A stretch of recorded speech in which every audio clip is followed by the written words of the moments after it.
SWID Design harnesses the parametric capabilities of SOLIDWORKS to provide additional tools for rapid woodworking through customizable templates and extensive libraries of auto-sizing connectors and materials. Widely used in the furniture, point-of-sale and joinery industries, and fully integrated with SOLIDWORKS, SWID Design aids in the conceptualization stages of product development. Model cabinet frames quickly using reference geometry and custom properties to link dimensions and features together for easy modification at any stage of your workflow. Control every aspect of your products with SWID Design, from overall layout or drawer dimensions, right down to grain direction and edge bands. Intuitive tools speed up repetitive tasks like adding drawers, shelves, or standard connectors with drag and drop functionality.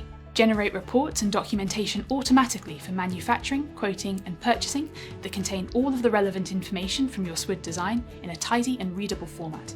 These can be viewed by your team, suppliers, and manufacturers without them even needing to open SOLIDWORKS. So ensure you are working with approved part catalogues by developing your own open source library of custom and common components to speed up your design process and reduce your future workload by capitalizing on time-saving features of SWID Design. When creating frames and boxes, textures are applied automatically, so producing product renders with SOLIDWORKS Visualize is made straightforward, and any marketing efforts are supported even before you have a physical product. Designers and engineers trust SOLIDWORKS and SWID to inform their design decisions, and as part of the TriMet Group, we support them through their product development journey. Learn more about each SWID product in demonstrations around our website, or book your own private demonstration to see how SWID can help you reduce costs and enhance your design process.